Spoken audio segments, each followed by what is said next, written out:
Assalamualaikum warahmatullahi wabarakatuh. Kali ini kita akan membahas kisi-kisi PTS tema 1 kelas 2. Sebelum kita belajar, kita berdoa dulu ya. A'udzu billahi minasyaitonir rajim. Bismillahirrahmanirrahim. Rabbi zidni ilma warzuqni fahma. Amin. Nah, sebelum masuk ke pembahasan soal, kita akan membahas materi tema 1 dulu ya. Yang pertama ada materi PPKN. Nomor 1, negara kita bernama negara Indonesia.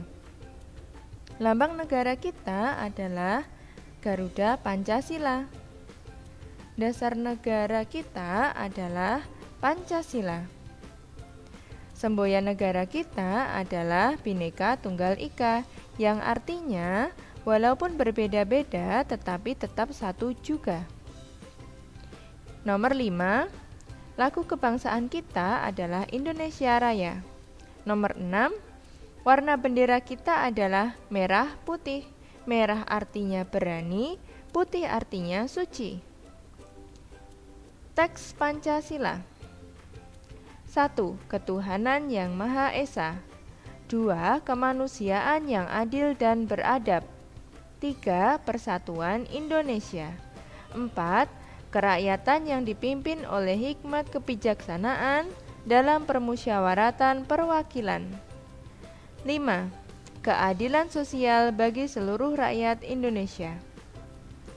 Nomor 8, ada gambar simbol Pancasila. Sila pertama dilambangkan dengan bintang. Sila kedua dilambangkan dengan gambar rantai. Sila ketiga dilambangkan dengan pohon beringin. Sila keempat dilambangkan dengan kepala banteng.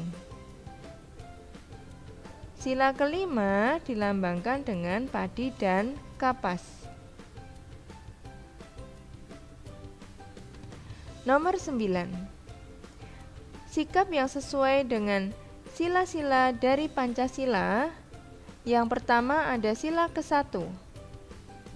Nah, sikap yang mencerminkan sila ke-1 adalah taat beribadah dan berdoa. Contoh yang kedua, menghormati teman yang berbeda agama dengan kita. Contoh yang ketiga, tidak menjelek-jelekan agama lain. Contoh yang keempat, menolong teman yang berbeda agama dengan kita. Contoh yang kelima, memberi kesempatan kepada teman yang sedang beribadah. Contoh yang keenam, mengucapkan selamat kepada teman yang merayakan hari besar agamanya. Contoh pengamalan sila kedua. Yang pertama, menolong teman yang kesulitan. Contoh yang kedua, menghibur teman yang sedih. Contoh yang ketiga, tidak semena-mena dengan kakak atau adik. Contoh yang keempat, peduli terhadap orang lain. Sekarang contoh pengamalan sila ketiga. Contohnya yang pertama adalah hidup rukun dengan semua orang. Yang kedua, contohnya adalah cinta tanah air. Contoh yang ketiga, mencintai barang-barang dalam negeri. Contoh yang keempat, tidak membeda-bedakan suku, agama, dan budaya orang lain. Contoh yang kelima, menjaga persatuan dan kesatuan. Contoh yang keenam, melaksanakan upacara bendera. Masih di mata pelajaran PPKN. Tertib di sekolah. Tata tertib adalah peraturan yang harus dipatuhi dan dilaksanakan. Melanggar tata tertib akan mendapatkan sanksi atau hukuman. Mematuhi tata tertib akan melatih hidup bertanggung jawab. Tata tertib di sekolah wajib dipatuhi oleh seluruh warga sekolah. Contoh tata tertib di sekolah: datang ke sekolah tepat waktu, memakai seragam sesuai jadwal, memberi surat keterangan apabila tidak datang ke sekolah, mengumpulkan tugas tepat waktu, memperhatikan guru saat menjelaskan pelajaran, tidak ribut di kelas, membuang sampah pada tempatnya, melaksanakan tugas piket. Nah, itu tadi adalah tata tertib di sekolah. Apa manfaat mematuhi tata tertib di sekolah?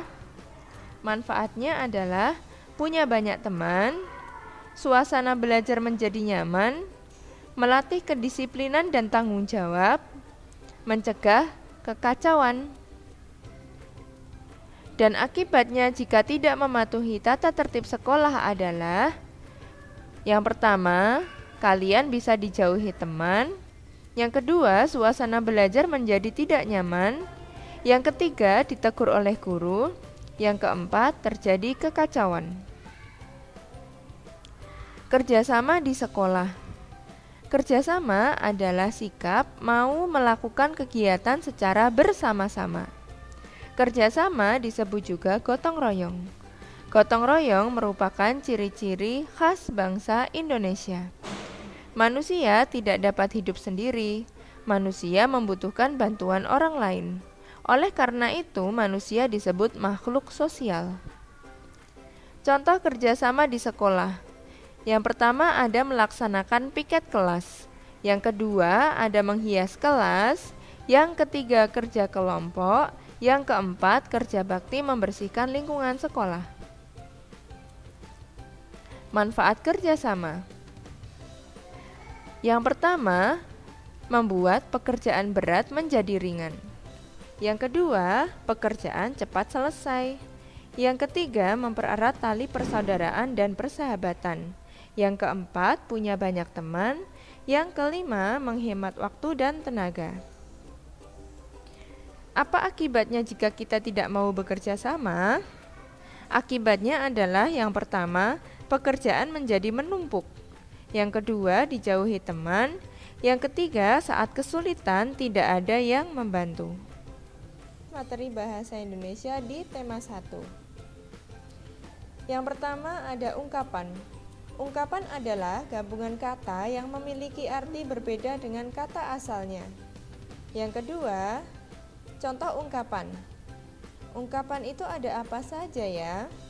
Yang pertama ada buah tangan. Buah tangan artinya oleh-oleh. Buah hati artinya anak. Kutu buku artinya gemar atau suka membaca. Bintang lapangan artinya idola. Rendah hati artinya tidak sombong. Besar kepala artinya sombong. Tinggi hati artinya sombong. Ringan tangan artinya rajin atau suka menolong. Kepala dingin artinya tenang. Jalan tengah artinya keputusan yang adil. Membuat kalimat ajakan. Ciri-ciri kalimat ajakan adalah kalimatnya diakhiri dengan tanda seru. Yang kedua, ciri-cirinya adalah menggunakan kata ayo atau mari. Contoh kalimat ajakan. Yang pertama ada ayo kita bermain layang-layang. Yang kedua, contohnya Budi, mari kita berenang bersama. Contoh yang ketiga, ayo Mira kita bernyanyi bersama. Materi bahasa Indonesia yang keempat adalah membuat kalimat perintah. Ciri-ciri kalimat perintah adalah menggunakan tanda seru atau diberi akhiran lah. Contoh kalimatnya, Rita, simpanlah buku ini di meja. Contoh yang kedua, Heman, Tolong tutup pintu itu. Contoh yang ketiga, susunlah buku itu di rak buku agar terlihat rapi.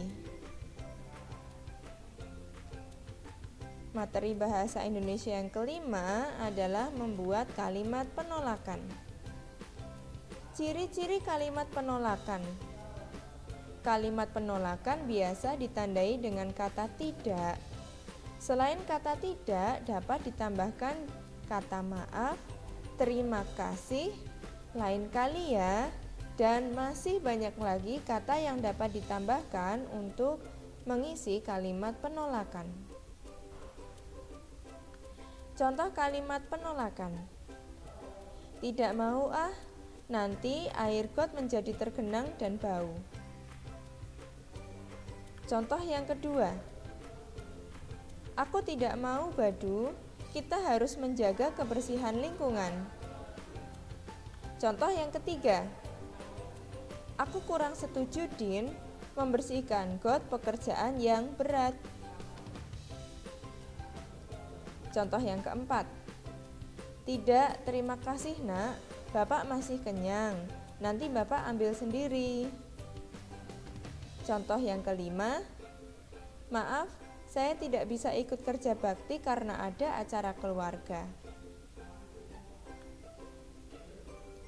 Materi bahasa Indonesia yang keenam adalah membuat kalimat permintaan maaf. Ciri-ciri kalimat permintaan maaf adalah diakhiri dengan tanda titik dan biasanya ditandai dengan kata maaf. Contoh kalimat permintaan maaf adalah sebagai berikut. Maaf, saya sudah menabrakmu. Maaf Din, saya tidak sengaja menjatuhkan makananmu. Materi bahasa Indonesia yang ketujuh. Membuat kalimat permintaan tolong. Ciri-ciri kalimat permintaan tolong diakhiri dengan tanda seru. Diakhiri dengan tanda seru dan biasanya ditandai dengan kata tolong. Contoh kalimat permintaan tolong adalah sebagai berikut. Muti, tolong ambilkan buku itu. Contoh yang kedua, tolong bawakan buku ini Sin. Nah, sekarang bagaimana kita menuliskan kalimat? Yuk kita pelajari aturan tentang penggunaan huruf besar. Huruf besar digunakan pada awal kalimat. Contohnya A, huruf A dalam kata ayahku. Ayahku seorang petani. A di ayahku menggunakan huruf besar. Huruf besar digunakan pada awal nama orang.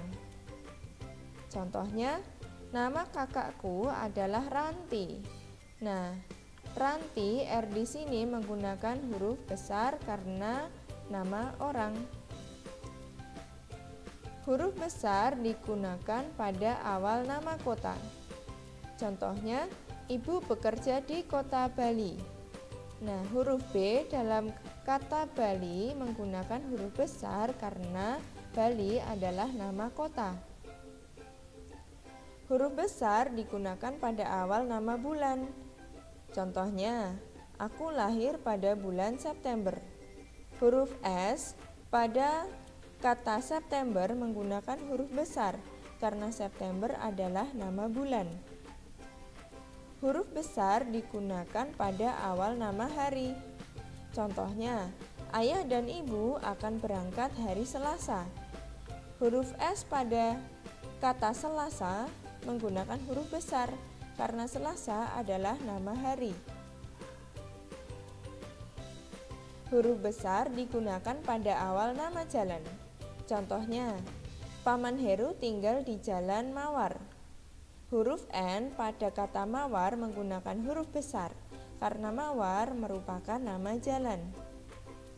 Huruf besar digunakan pada awal judul. Contohnya, Edo membaca cerita berjudul Tikus dan Kucing. Huruf T dalam kata tikus dan huruf K dalam kata kucing menggunakan huruf besar karena tikus dan kucing merupakan awal judul.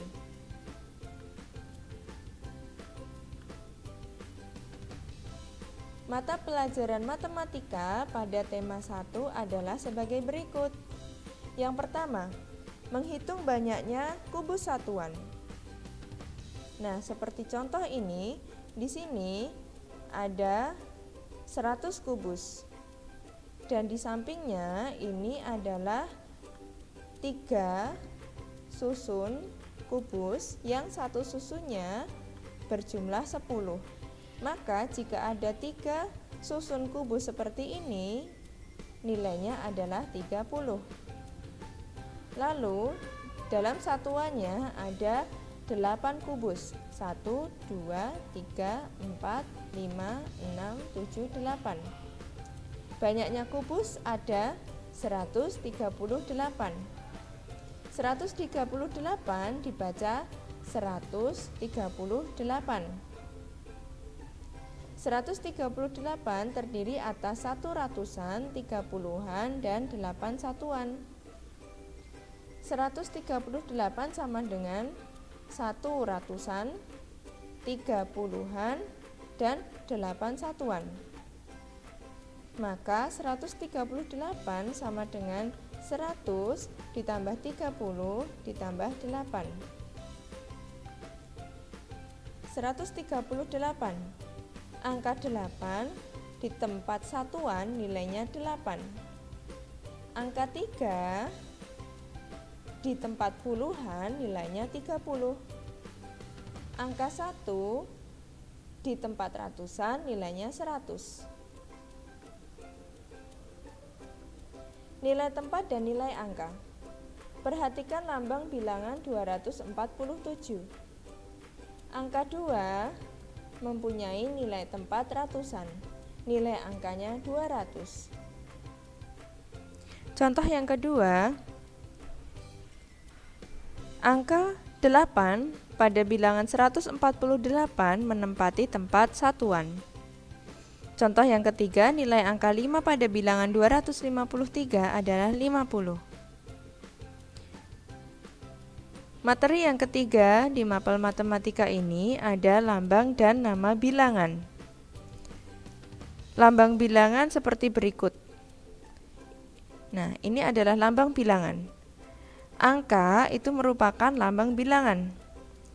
Lalu nama bilangan adalah kalimat dari angka tersebut. Contohnya, 350 nama bilangannya adalah 350. Lambang bilangan 107 nama bilangannya 107. Lambang bilangan 316 nama bilangnya 316.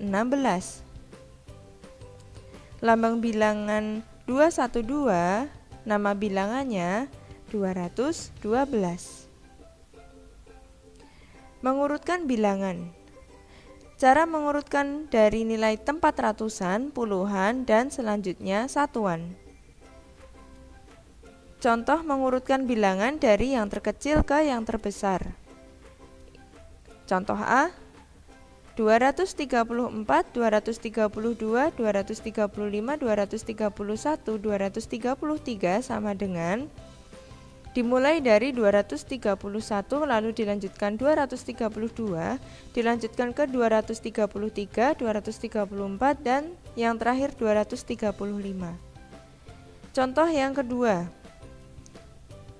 458, 455, 457, 456, 459, jika diurutkan dari yang terkecil ke yang terbesar menjadi seperti ini: 455, 456, 457, 458, 459. Contoh mengurutkan bilangan dari yang terbesar ke yang terkecil. Contoh yang pertama ada 356, 357, 354, 355, 353. Jika diurutkan dari yang terbesar ke yang terkecil menjadi seperti ini: 357, 356, 355, 354, dan 353. Bilangan loncat. Lengkapilah deretan bilangan loncat di bawah ini. Nah, di sini ada titik-titik. Kira-kira titik-titik ini isinya apa ya? Lihatlah contoh yang A. 220 titik-titik 226, 229, lalu ada titik-titik lagi, lalu terakhir 235. Jarak antara 220 ke titik-titik ini kira-kira berapa ya? Kita lihat di angka 226 dan 229. Selisih dari 229 ke 226 adalah 3 satuan. Jadi, titik-titik di sini adalah 220 ditambah 3 menjadi 223 seperti ini. Jadinya 220, 223, 226, 229, 232, lalu yang terakhir adalah 235. Membandingkan bilangan cacah dengan menggunakan tulisan atau simbol atau tanda. Cara untuk menentukan suatu bilangan lebih banyak atau lebih kurang dari dengan membandingkan nilai angka pada tempat ratusan, puluhan, dan satuannya. Contohnya, perhatikan bilangan 225 dan 252. 225 sama dengan 200 ditambah 20 ditambah 5. 252 sama dengan 200 ditambah 50 ditambah 2. Nilai angka pada tempat puluhan tidak sama. Nilai angka pada tempat ratusan sama. Nilai angka pada tempat ratusan kedua bilangan tersebut sama, yaitu 200. Nilai angka pada tempat puluhannya tidak sama, yaitu 20 dan 50. Karena 20 kurang dari 50, maka 225 kurang dari 252. Perbandingan kedua simbol dapat ditulis dalam bentuk simbol. Perbandingan kedua bilangan dapat ditulis dalam bentuk simbol. Simbol seperti ini menunjukkan bilangan kurang dari. Simbol seperti ini menunjukkan bilangan lebih dari. Simbol seperti ini menunjukkan bilangan sama dengan. Jadi dapat ditulis 225 lebih kecil dari 252. Penjumlahan. Penjumlahan dengan cara pendek tanpa menyimpan. Contohnya, 313 ditambah 284 sama dengan 597.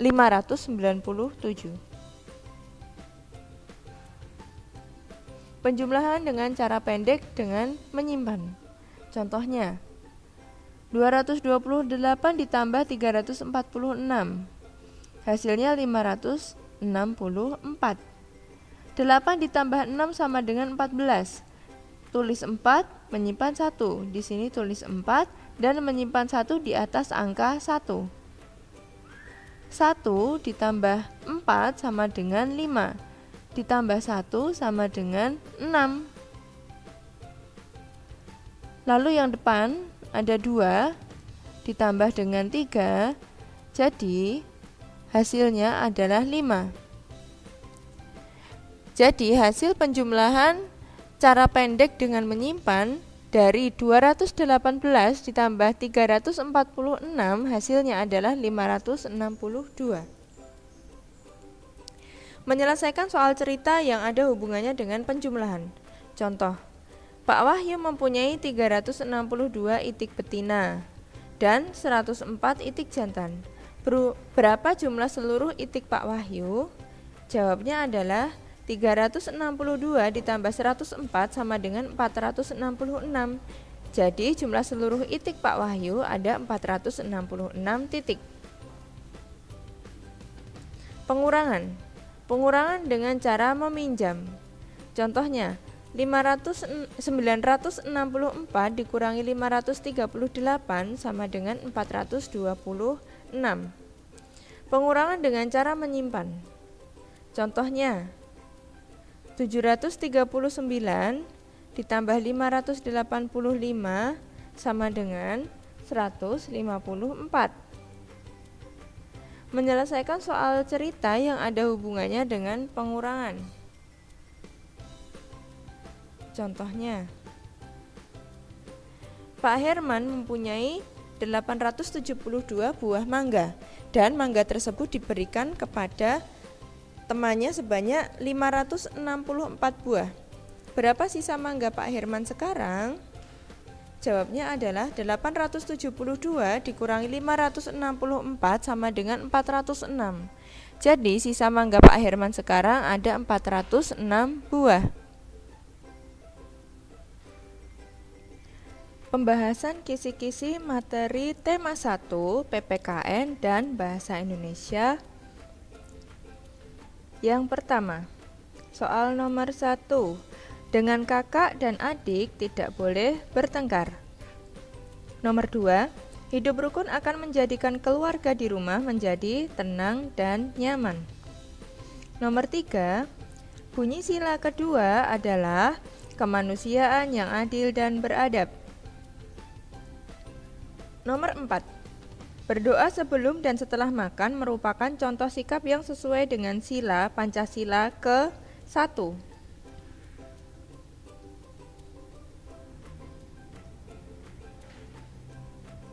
Nomor 5.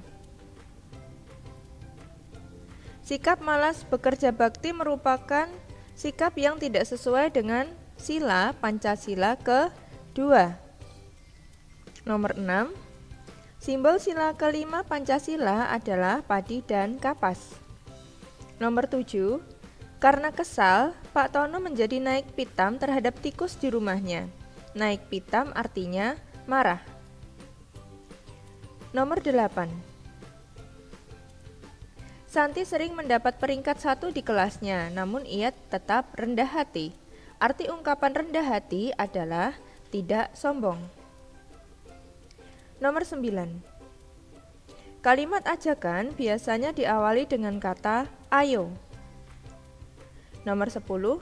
Teman-teman, bersihkan kelas sesuai pembagian tugas. Kalimat di atas merupakan contoh kalimat perintah. Nomor 11. Maaf Nina, hari ini aku tidak bisa datang ke pestamu. Kalimat di atas merupakan contoh kalimat penolakan. Nomor 12. Jika kita terpaksa menolak ajakan orang lain, harus dilakukan dengan sopan. Nomor 13. Gerakan olahraga yang salah dapat mengakibatkan cedera. Nomor 14. Sebelum berolahraga dianjurkan untuk melakukan pemanasan. Nomor 15. Sebutkan 3 gerakan dasar lokomotor, yaitu melompat, berjalan, dan berlari.